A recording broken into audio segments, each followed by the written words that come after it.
Welcome back to week 9, Mastering Me. This week will be all about bringing collectively, all together, everything you have been learning and mastering up until now. This week is a collective called Integrating, and it's beginning to integrate all that you are, all that you've learned, all that you're mastering into the wholeness, the unity, the oneness of all that you are. So welcome. I am super excited to share with you today's lesson because it, to me, sets the stage for the powerhouse of all that's to come. The next 4 weeks that we have together will be more of this integration and stepping more firmly and more assuredly, more masterfully in these areas of what we call integration. So before we jump in, let's all get centered. Bring your awareness inward. Bring your focus to your breath and allow the breath of life to come in fully, to expand your lungs, all the way down into your lower lobes. Your belly expands. And release. As you release intentionally, let go of any tension, any stress in the body, any energy that you brought with you that doesn't belong to you, that isn't yours or doesn't serve you any longer. Just let it go. Let it get transmuted and transitioned and transformed into the universe, into something else. Just release. We don't need to hold on to anything that no longer serves us. Experiences and emotions come and go in the now moment of life. When you're present, when you're aware, when you're in this now moment, all pain, all anxiety, all pressures, all needs to do or be start to fall away. So just allow yourself to come to this present moment of now, falling deeply inward to your inner strength, your inner power, to that infinite intelligence that lives and moves and dwells within you. Always, at all times, this inner intelligence is here with you. Never going anywhere, never leaves. The only thing that leaves is our awareness of it. So let's just breathe that in and allow ourselves to marinate in this knowing of all that we are, in the gratitude of our ability to tune inward, to connect, to anchor into spirit, to the power that lives and moves within us, and to bring that forth into our day. Breathe it into your heart space a few times. With each breath, allow your heart center to just expand. And imagine all that you're filling yourself up with. You're also overflowing out into your energy aura. And by just holding it in your energy aura, other people feel your energy upon your presence. They feel the powerful energy that you are radiating and vibrating within you. And they connect with that outwardly. You invite them to rise to that higher vibration, to meet you, to greet you, to connect with you. And so it is, and so it shall be. Come on back. And real quick, I just want to tap in to last week. Last week was about surrender. It was about acceptance, 100% taking responsibility, and yet letting go of control to actually be more in control. That when you surrender, you're inviting in control of something even greater than your physical aspect of yourself. You're embracing your spiritual nature. You're embracing the infinite to guide each and every moment, for magic moments, for miracles, for the mysterious and the unknown to begin to surface in your life. Excuse me one moment. So last week, I introduced you to two practices. One was the Serenity Prayer, and the other one was Ho'oponopono. And that was a shamanic and Hawaiian tradition of acknowledgement, forgiveness, release, letting go, and gratitude. Bringing back that I love you, right? It was, I am sorry. Please forgive me. And it's sorry for having thoughts that are out of alignment with the divine. It's sorry for judging another. It's sorry for finding fault in what is. It's sorry for feeling unworthy or not good enough. It's sorry for feeling separate from the Creator and all that you are in this life, right? And it's please forgive me so that we can release it. That please forgive me is our acknowledgement. We're done. We're done. We're done holding on to this. We're ready to release it. And then the thank you is trusting that Spirit's doing the work to release this from deeply rooted in your subconscious and letting it go for you. Thank you is in gratitude, knowing, and so it is, and so it shall be, that it's already done for us. And then I love you is that bringing us back to whole, right? So for a moment, just pause, and you can pause this recording and think about which of the two approaches you practiced most often and which one you resonated with and why, what it was about it for you that made it feel so powerful or so impactful. And then think for a moment, what's your greatest win? What do you really want to celebrate from last week? What is it that you achieved last week? I know it was a really powerful week for both. I know that you saw massive amounts of change. You found peace. You found a calm that came forth in you.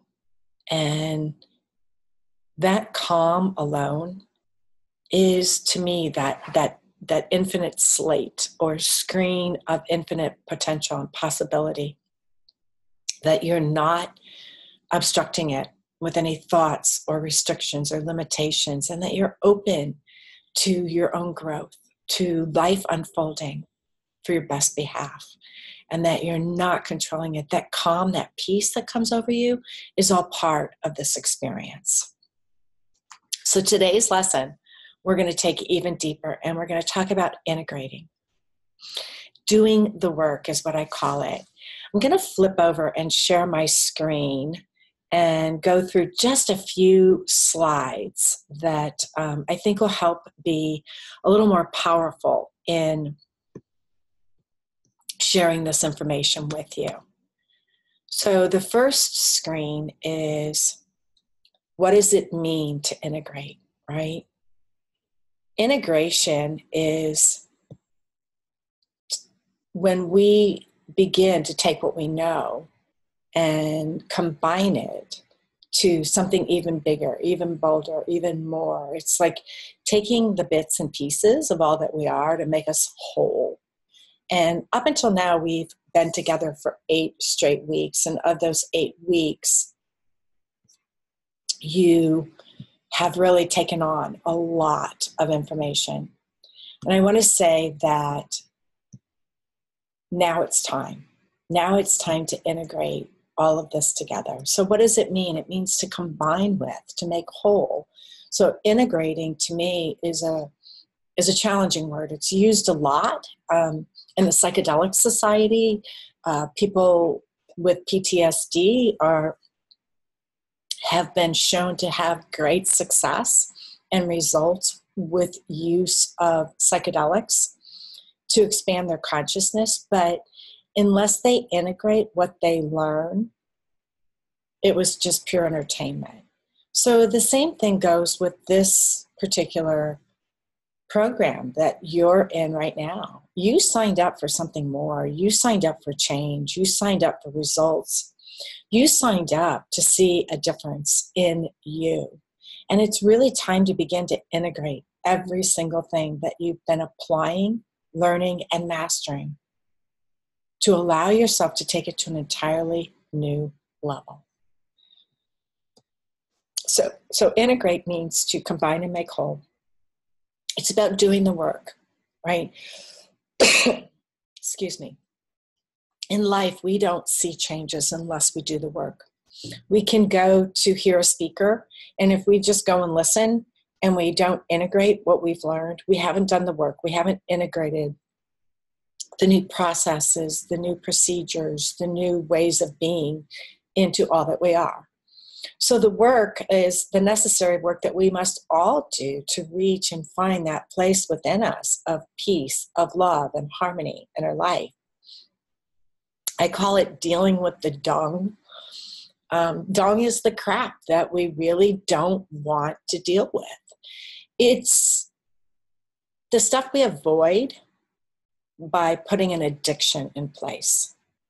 So some of us, that addiction might be food, it might be TV, it might be procrastinating, it might be alcohol, it might be drugs, it might be arguing with their spouse, finding fault in others. Whatever it is, we're not dealing with the crap in our own life.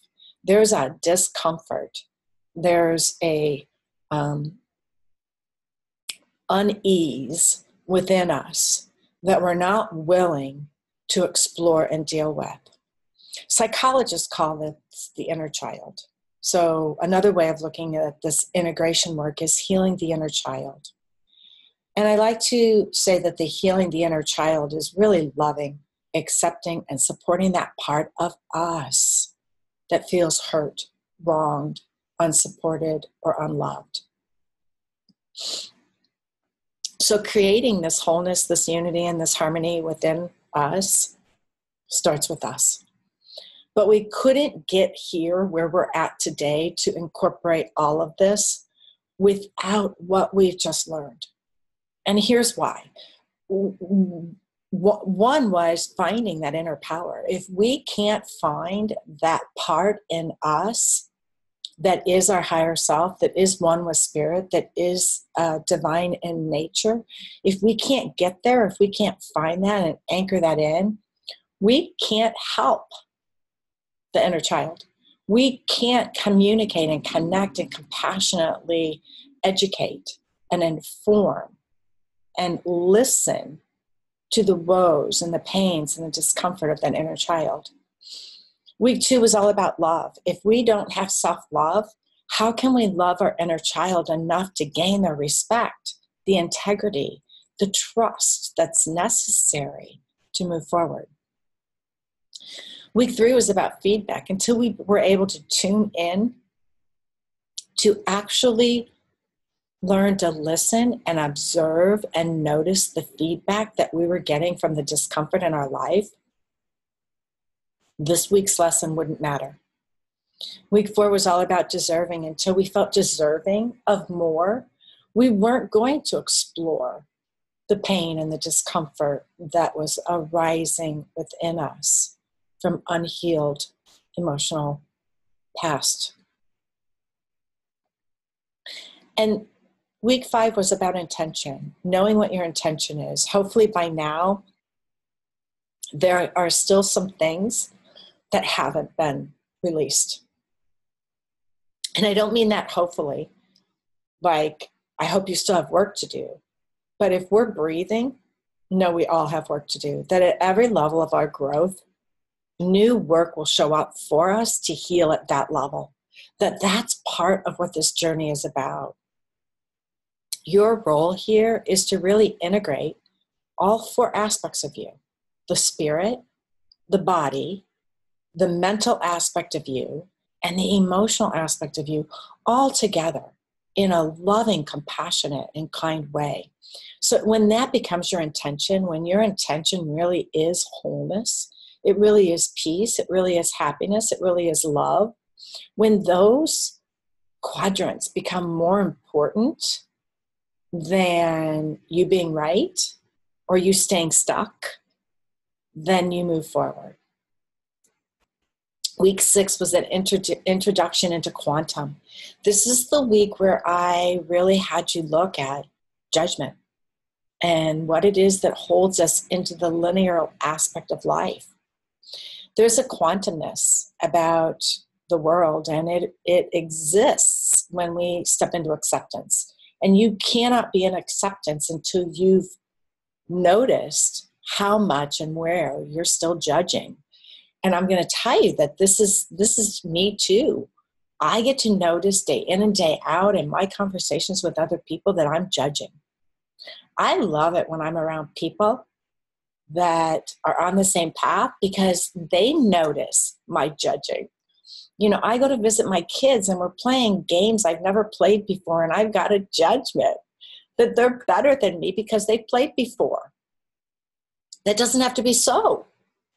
But it's coming out of my mouth and they're calling me out on it and I'm loving it. So when we think about the quantum, we think about the potential that we are creating our reality, but we're also limiting what we're creating. We're blocking our fullest potential by the limiting beliefs and the thoughts and the judgments we hold, not just upon others, but ourselves. If we're holding that upon another, no, we're doing it inside to us as well. And that's really what that awareness brings us to is if you're judging another, you're doing it to you too. That's something you're doing inwardly to yourself. So quantum was big, and self-regulation was all about taking this to the next level. It was all about the greater understanding of what it means to self-regulate. And I think self-regulation is going to come and hit home to you even bigger and bolder after this week's lesson. Last week was about surrender. It was about not being in control, but surrendering control to a higher power, knowing that happiness and love are the ultimate. And when we align with the vibrational match to that, we get to be there. We get to feel that. We get to experience that. And everything that's showing up for us that's out of alignment is just us being shown that there's some discord in our presence, in our awareness. So the psychology of this work goes all the way back to Carl Jung and maybe even before that. But this work is a continuously active process. Okay, you and I and every human being, we're either resisting this work or we're working it. We're engaged in it. We're integrating it, right? And it's made up of monitoring our own self-talk and inner dialogue, feelings, and emotions. And by that, you notice when you have a feeling within you or a trigger gets hit, someone said something and it triggered you, there's something for you to deal with. And this is the part where we're going to learn a process of moving through this with a love and acceptance. But we're going to start looking at it and reflect on why we feel that way, why we think this way. You know, what is it that's rooted in this belief or this story that we've got going on that's holding us here? And once we start unpacking that why, we'll get to the root cause. And then altering, making changes in our own behavior, beliefs, and feelings to be in alignment with this inner power and this truth. So the root cause is usually one of three things. It's usually a belief that we have about our own self-worth. And that could be, they don't love me, I'm not lovable, no one loves me, no one cares, I don't matter. So it's all around that self-worth, okay? Another root cause that's most commonly seen is that you've been treated unfairly or unjust. That wasn't fair. Why did they do this to me?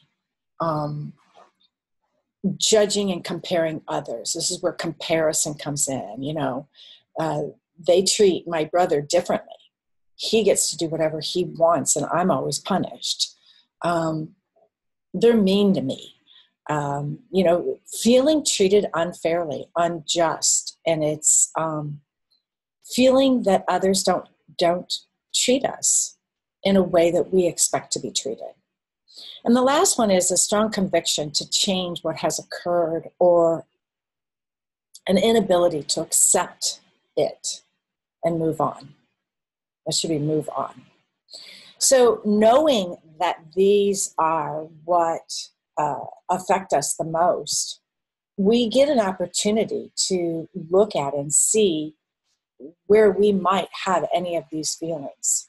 And when I say these are generally root causes, they're not all of them. They're not all of them. So I would love to really pause the video here and ask you to consider something that arises within you, whether it's in your workday or whether it's in your intimate relationships with loved ones. Just pick one thing right now that tends to show up for you. And while you're coming up with it or thinking of it, feel free to just pause the video until you get it down. Write it down if you want, because we're gonna take a walk down this avenue to get really clear on what it is. So for you, bring to mind what it is that begins to arise within you. It's a feeling that brings forth emotions, right? Emotions are, they all come from within. We like to think other people cause them, but they don't.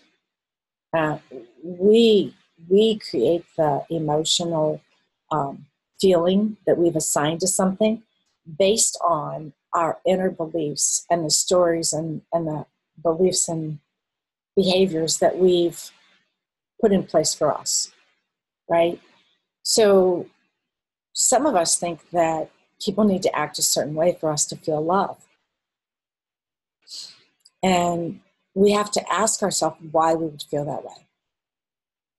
And I'm just going to use that, for instance, as the storyline going forward, just to walk you through what it looks like to get to the root cause.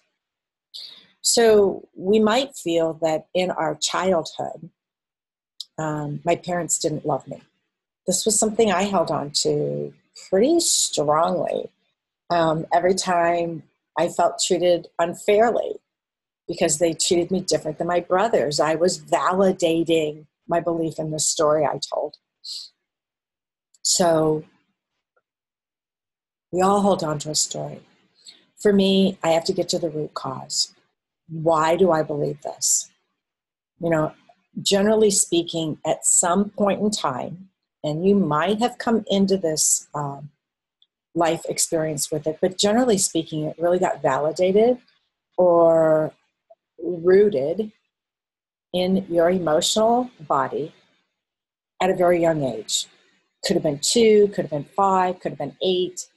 Something happened for you at a point in your development where you weren't fully developed in how to fully process emotions or even understand some of the emotions that you have. And emotions, when they flood us, when they feel like they consume us, when they feel like doom and gloom, and they're so unexpected and out of our normal, natural expectancy of what love looks like, they shock us. And they shock us into this disbelief that then we don't want to even go there. We want to resist it. And we want to what happens is we trap those emotions within us so they don't consume us, so they don't spread all over and keep coming back. And we try to harness them and bury them. That never works. The very trapping of them is what permeates them to keep coming back.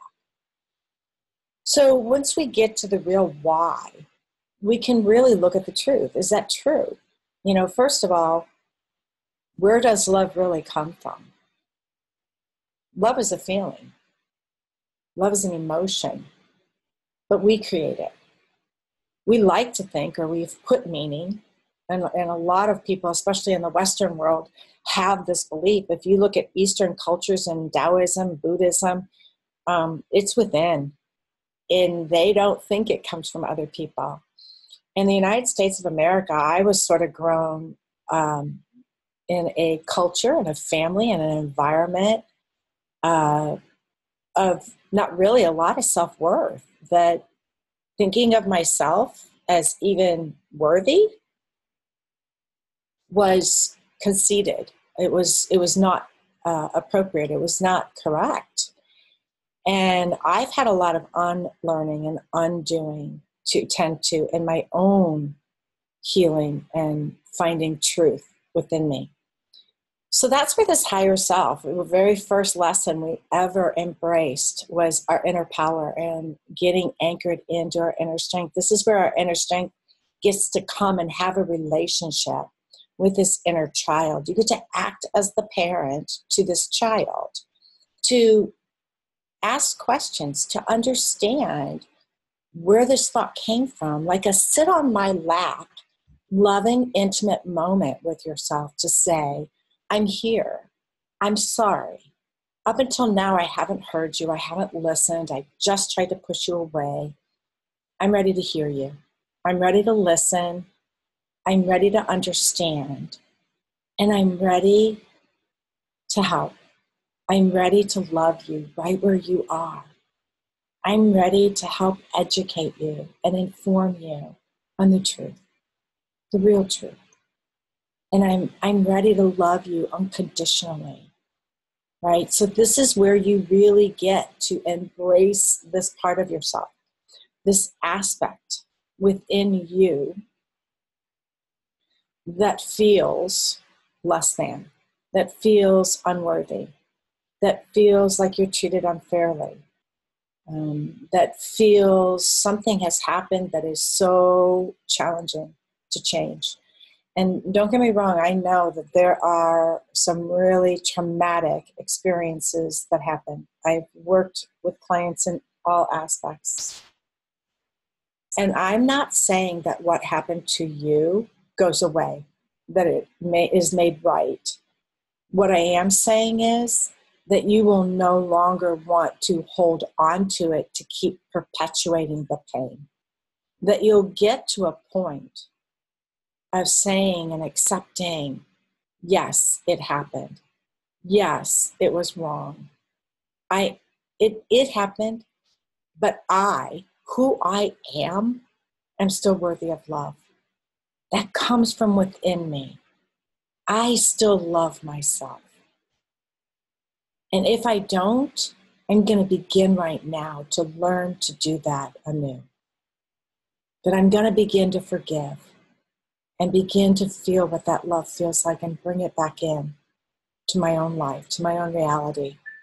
And as we do, we begin to really heal and do the work and integrate all that we've learned up to now to begin to create different results. So each one of us is doing this work day in and day out, but are we doing it to the degree that we're getting the results we want? That's the question. This week's all about learning to embrace. Embrace that part of us that's holding on to a stuck emotion, a stuck memory, a trapped trauma.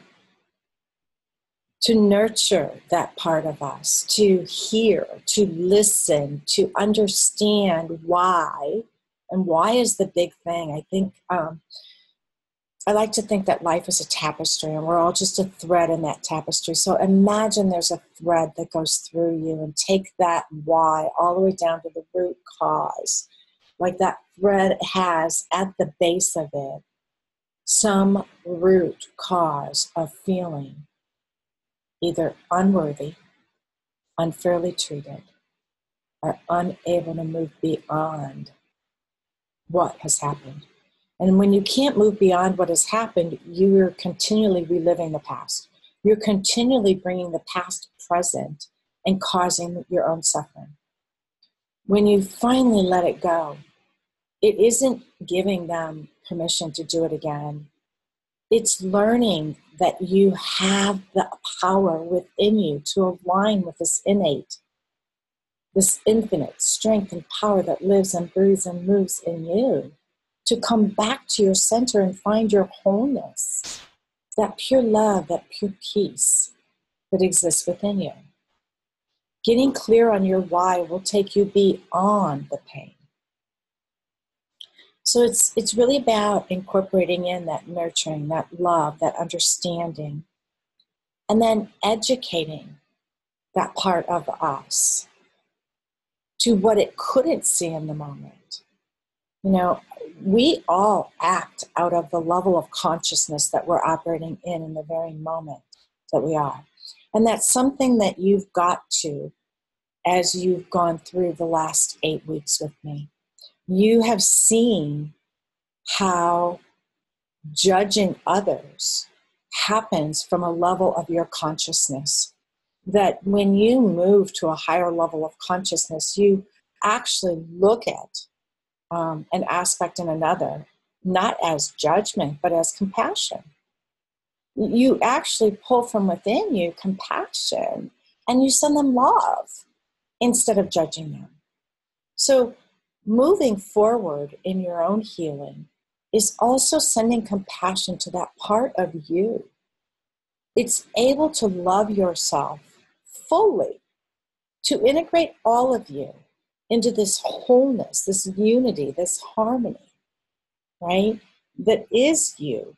But you can't get there without helping this trapped part of you move with you. You can't hold on to these trapped emotions and get where you want to be. You'll have to embrace them. You will have to do the work. I promise you it's not painful. It is the most loving, the most forgiving, the most empowering aspect that you could ever embrace. And the whole reason I've waited to now to take you here is because you needed the inner work of the last 8 weeks to start getting masterful in these other topics, these other parts, to have the strength and the compassion and the forgiveness and the expanded awareness to actually begin to have that loving, compassionate conversation with that unhealed part of yourself. So this is about educating that part of us that's still holding on so tightly to these memories, these beliefs, or these past events, and preventing us from really having that forward momentum that we seek. So I'm really going to invite you to bring to the call tonight whatever it is that's going to help you move beyond it. Tonight is strictly coaching. It's nothing but coaching, and it's really going to help you to empower this lesson more deeply into where you're going forward. And I'm going to help you. So bring with you a call that's going to,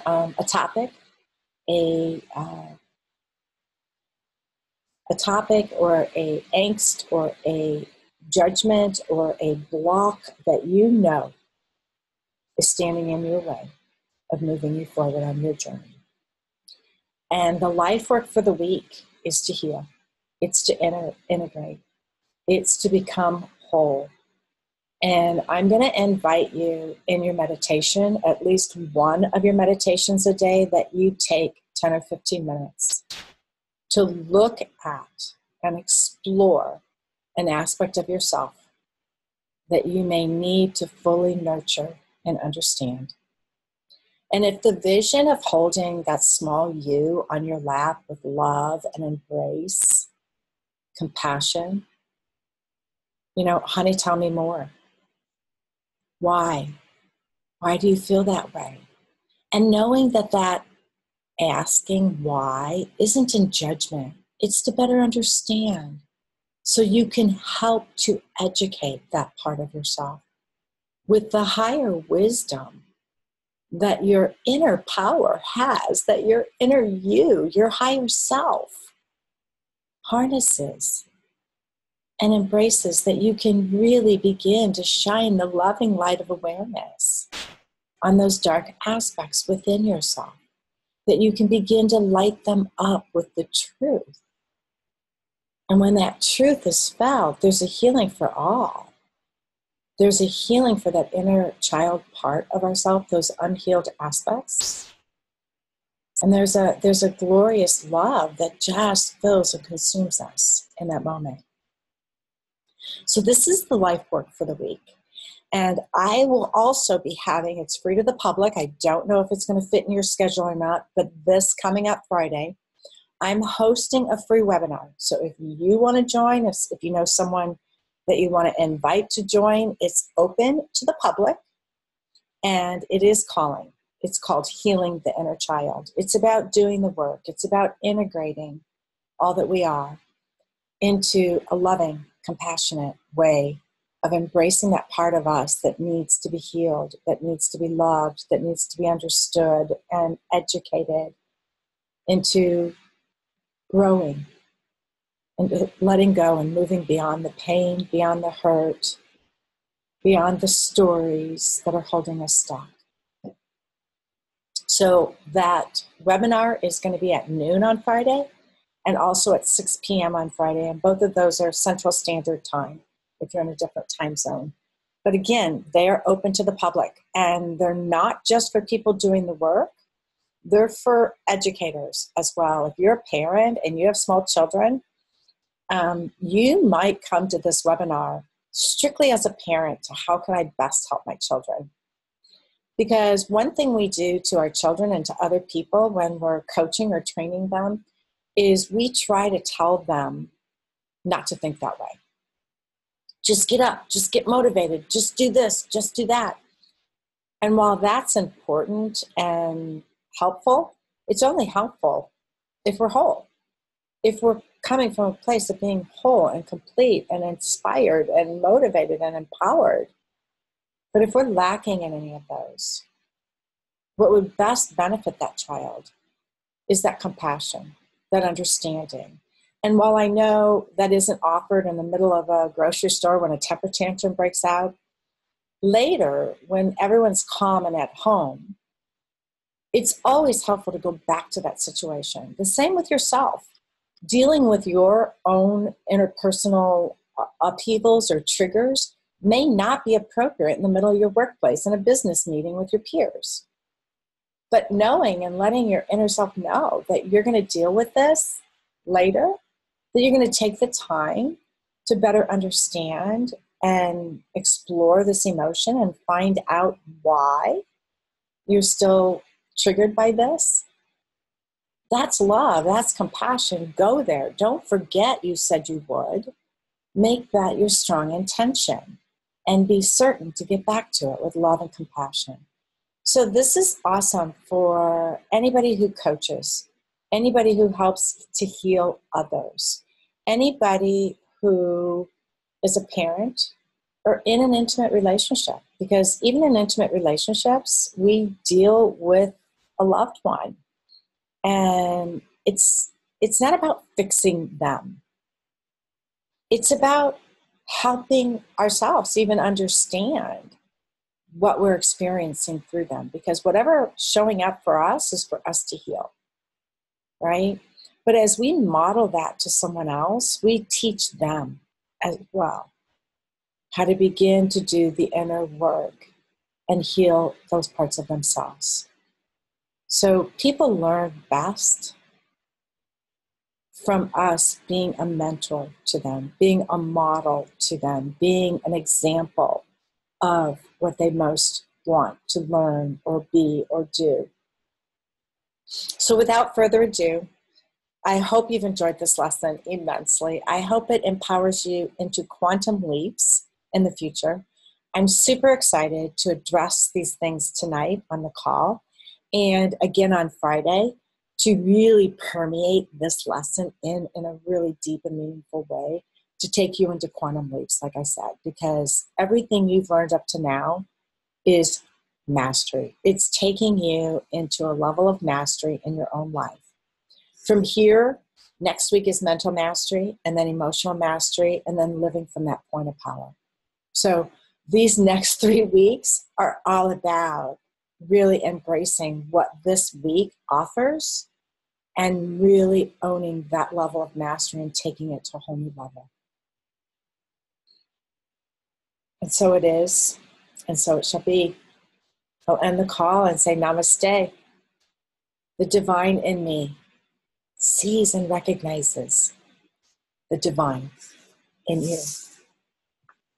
There's much love for you here.